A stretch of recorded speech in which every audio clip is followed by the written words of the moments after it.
अरे अब सुंदर खूबसूरत बीवी की चाह किसे नहीं होती, लेकिन क्या हो जब बीवी की खूबसूरती ही पति के लिए सर दर्द बन जाए। देखिए जरा।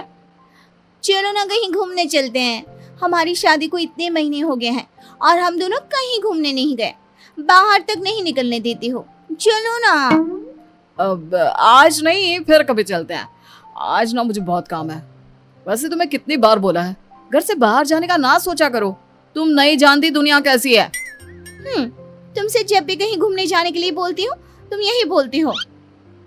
अरे तो फिर कब चलेंगे और कैसी है दुनिया ये देखूंगी नहीं तो पता कैसे चलेगा। स्कूल से निकली ही थी कि पापा ने बालिग होते हुए भी शादी करवा दी।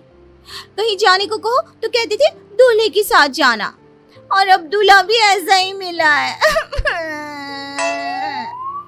पत्नी को रोता देख पति को दया आ जाती है।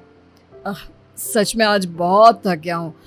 ऐसा करता है कल चलें? ठीक है, लेकिन कल के बाद कोई बहाना नहीं, समझे ना। पति परेशान रहता है, सोचता है भला की खूबसूरत बीवी को अगर बाहर ले जाएगा और कहीं दुनिया की नजर लग गई तो, अरे कोई मेरी बीवी को बहला कर मुझसे दूर कर देगा तो क्या। अगले दिन दोनों पति पत्नी घूमने जाते हैं तो उन्हें कुछ आस पड़ोस की औरतें देखती है। अरे आज दीपक और उसकी लुगाई की सवारी कहाँ जा रही है? अरे आज तो गली में चांद निकल आया, वो भी दिन में। और कहाँ घूमने जा रहे हैं? शादी हुई इतने महीने हो गए तो सोचा आज एक साथ घूमने चले। क्यों, गलत है क्या उसमें? अरे इतनी सुंदर बीवी के होते हुए कोई कैसे घूमने ना जाए। आखिर पूरे गांव को भी तो दिखाना है कि गांव की सबसे खूबसूरत बीवी मेरी है। क्यों दीपक, सही कहा ना? नहीं काकी, ऐसी कोई बात नहीं है। कौन अपनी बीवी की खूबसूरती की नुमाइश करता है? अरे तो क्या हुआ अगर वो सबको दिखाना चाहता है। वैसे भी हर आदमी की किस्मत थोड़ी ना होती है दीपक की किस्मत जैसी कि सबसे खूबसूरत लड़की उसकी बीवी बन जाए। काकी ऐसा ना बोलो, मैं जितनी खूबसूरत हूँ ना, मेरा दीपक उतना ही समझदार और सुलझा हुआ है। उसने मुझसे शादी मेरी खूबसूरती देखकर थोड़ी ना की थी, अपने लिए मेरा प्यार देखकर किया। क्यों दीपू, सच कहा ना मैंने? हाँ बिल्कुल सच मेरी बुलबुल। कुछ दिनों बाद पति अपने दफ्तर काम पर जाता है। मैंने सुना है वो अपना दीपक नहीं है, उसकी शादी हमारे गांव की सुंदरी कोमल से हुई है। क्यों सच्ची? ऐसी बात है तो दीपक की तो लॉटरी लग गई। अरे क्या किस्मत है उस लड़के की, इतनी अच्छी नौकरी और घर में सुंदर सी छोकरी। अरे लड़के की तो लाइफ सेट है। किस्मत चमक गई है दीपक की शादी के बाद से। अरे कैसे ना चमके, सब कोमल की वजह से, नहीं तो तुम्हें लगता उसे कोई पूछता भी होगा। हाँ ये तो सही कहा, जिसकी बीवी कोमल जैसी हो उससे कौन बात नहीं करना चाहेगा। अरे पता नहीं कब हमें बुलाएगा खाने में। दीपक अपने साथ काम करने वालों की बातें दूर से सुन रहा था। उसे अजीब सा फील होता है कि लोग उसके बारे में क्या क्या बात कर रहे हैं।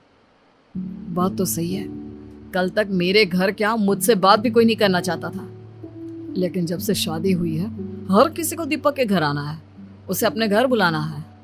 यार मेरी पहचान क्या मेरी बीवी से ही रह जाएगी? शाम को, सुनो ना दीपक, बाजार चलते हैं, वो कुछ ना घर का सामान लाना था। मैं अभी तैयार होकर आती हूँ। क्यों, तैयार ही तो हो, और कितना तैयार होगी? और क्या है जब देखो बाहर भागने की लगी रहती है। क्यों? हाँ मुझे टाइम नहीं है, तुम खुद ही चले जाना।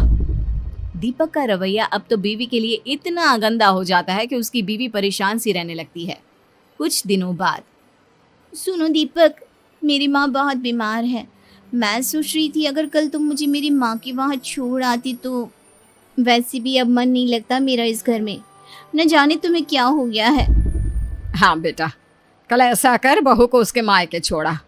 आजकल बहू काफी गुमसुम सी रहने लगी है, बच्ची ही तो है और तू भी तो वक्त नहीं देता। लेकिन माँ मुझे काम है, मुझे दफ्तर भी जाना है, और क्या जरूरत है वहां जाने की? क्या तेरा काम बहू से ज्यादा जरूरी है? क्या हो गया है बेटा, क्यों तू ऐसा हो गया है? तू तो ऐसा नहीं था, कितना खुश था बहू से शादी करने के लिए, अब क्या हो गया? हाँ दीपक, मैं कुछ दिनों से देख रही हूँ तुम कुछ अजीब सा बर्ताव कर रहे हो। क्या हुआ? मुझसे कोई गलती हुई है जिसका तुम्हें बुरा लगा है? अरे मुझे क्या हो गया, और मैं कौन सा जरूरी हूँ कि मुझे कुछ हो और उसका किसी पर असर पड़े। कोई बात नहीं है, मुझे बस टाइम नहीं है, तुम खुद ही अपने मायके चली जाओ। और अब मैं इस बारे में किसी से बात नहीं करना चाहता। पता नहीं क्या हो गया है इस लड़के को, पहले तो ये ऐसा नहीं करता था। वही तो माँ जी, मुझे भी समझ में नहीं आ रहा कि ये ऐसे क्यों बात कर रहे हैं। पहले तो कभी ये इतनी छोटी छोटी बातों पर गुस्सा नहीं करते थे। अगले दिन बीवी अपने मायके के लिए निकल रही होती है कि वो पति से मिलने उसके दफ्तर जाती है। पता नहीं, शायद ऑफिस में कोई प्रॉब्लम हो। माँ से मिलने तो जा रही हूँ, लेकिन एक बार इन्हें बता देती हूँ। कल से तो बात भी नहीं की है इन्होंने। बीवी जैसे ही ऑफिस में जाती है सभी उसे देखने लगते हैं। तभी वो पति की कैबिन में जाती है, जहाँ अब तुझे क्या हो गया? तू अपनी बीवी से बात क्यों नहीं कर रहा? भला कोई अपनी इतनी सुंदर बीवी से नाराज रह सकता है क्या? वही तो, तू हमें बता, जो भी बात है हम तेरी मदद करेंगे। अरे क्या मदद करोगे जब परेशानी की जड़ ही मेरी बीवी है। ये सुनकर बीवी के पैर के नीचे से जमीन खिसक जाती है। लेकिन वो कैसे? तेरी बीवी तो सुंदर है और तुझसे बहुत प्यार भी करती है, तो परेशानी कैसी? उसकी खूबसूरती ही तो परेशानी है। मैं जब भी उसके साथ कहीं जाता हूँ ना, तो लोग मुझे ऐसे देखते हैं जैसे पता नहीं क्या देख लिया हो। शुरू शुरू में तो मुझे अच्छा लगता था, लेकिन जब लोगों के मन की बात जानी ना कि असली बात क्या है, तब मुझे बहुत बुरा लगा। लोग मेरे बारे में एक ही चीज सोचते हैं कि मेरी कितनी अच्छी किस्मत है, मुझे कोमल जैसी खूबसूरत बीवी मिली। लोगों को यकीन नहीं होता कि मेरे जैसे को कोमल जैसी बीवी मिल सकती है। लोगों को ऐसा लगता है कि मैं कोमल के लायक नहीं, मैंने कोमल को फंसाया है। सब जगह बस कोमल कोमल कोमल। कोमल के आगे तो मेरा कोई वजूद, कोई पहचान ही नहीं है। अगर कोमल मेरी बीवी नहीं होती ना, तो आज मेरी जिंदगी ऐसी नहीं होती। मुझे कभी कभार ऐसा लगता है जैसे मैंने अपनी जिंदगी में कभी मेहनत ही नहीं करी। सब काम कोमल की खूबसूरती ने करा है। मेरी मेहनत की तो कहीं बात ही नहीं आती। कोमल पति की बात सुनकर रोने लगती है। तभी उसके दोस्त की नजर कोमल पर पड़ती है। अगर सारी परेशानी की जड़ मैं ही हूँ, तो मैं अपना चेहरा प्लास्टिक सर्जरी से खराब करवा लेती हूँ। हाँ, यही ठीक होगा। और अच्छा ही हुआ तुमने सुन लिया, वरना मैं तुम्हें ये सब कभी नहीं कह पाता। कोमल वहां से जाने लगता है कि रुकिए भाभी, कैसी बात कर रही हैं आप? सभी दोस्त मिलकर पति को समझाते हैं और फिर मुझे माफ कर दो। पति के लिए पत्नी की तारीफ और पत्नी के लिए पति की तारीफ ही असली सफलता है। मुझे माफ कर दो।